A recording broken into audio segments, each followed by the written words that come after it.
My name is Liz Jones, and I'm the writer and director of a film project called Absaroka, The State That Never Was. The story in this film is based on a true story that happened in 1939 about a group of people in northern Wyoming who, due to economic and political things going on at the time, they wanted to secede and form a new state called Absaroka.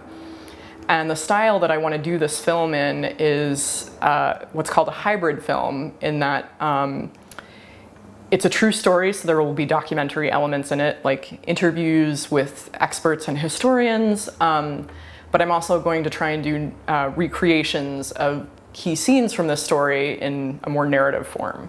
The reason why this project needs to be filmed in Montana is because it's where the story took place.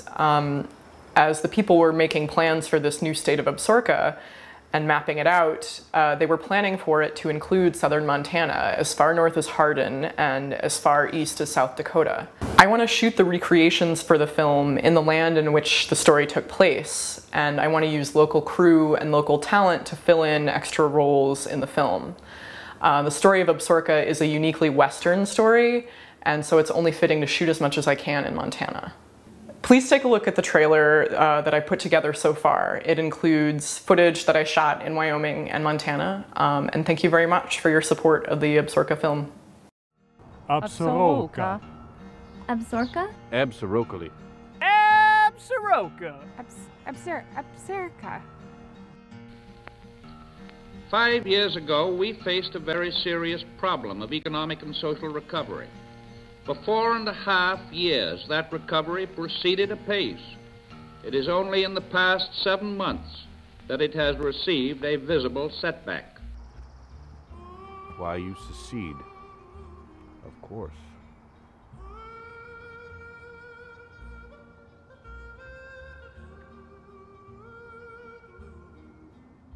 The average Rocky Mountain state is 50% federally owned. Wyoming is 47% federally owned. There is a resentment against the federal government that any tenant would have against their landlord. And what the resentment is that they don't feel they always act in Wyoming's best interest.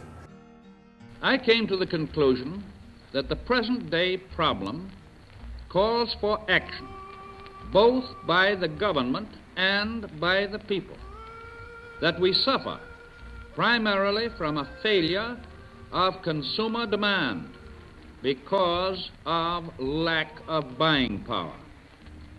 Therefore, it is up to us to create an economic upturn. När vi först kom över Absaroka visste vi inte vad det var. Det var en man som satt på en stein med ett fält som höll en pistol. Vi trodde att han skulle dräpa oss. Absaroka is an effort by a group of residents in Sheridan to secede from Wyoming and form a new state.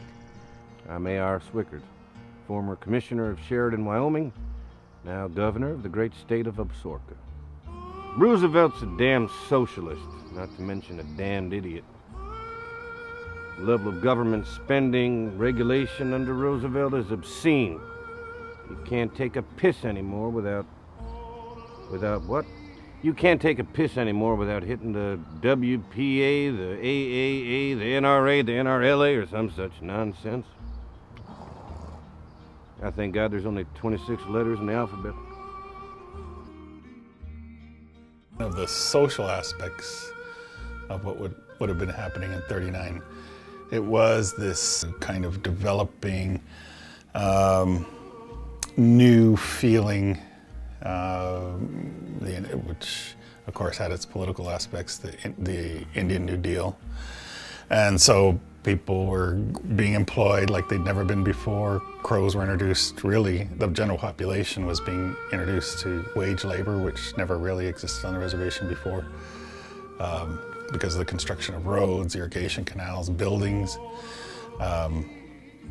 In fact, what we could consider the infrastructure of the reservation was really developed at that time.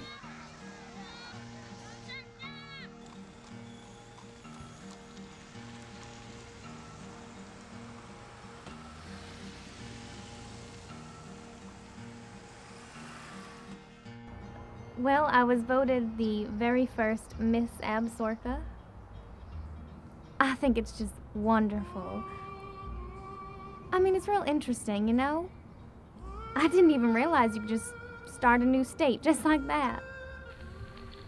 In this situation, there is no reason, there is no occasion for any American to allow his fears to be aroused or his energy and enterprise to be paralyzed by doubt or uncertainty. In a contemporary world,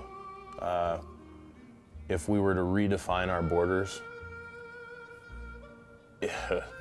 there would be some pretty fierce fighting going on. You know, water rights. A river goes this way, and this community that lives right next to it upstream wants to just say, hey, let's take the border and cut it south of ours and get rid of that whole, you know, that desert that's, you know, next to us. And the town just down the way says, no, no, no. I think it would have been a, we can't even think, that's a hard question to answer. I mean, the national park state would be sweet. Don't get me wrong. I think tourism would rock, but there would be some angry, upset people. It's true, this endeavor is not for the faint heart. It requires a real backbone and hard work, and possibly some savvy negotiation. But the flint is fixed, my friend. There's a new state in town.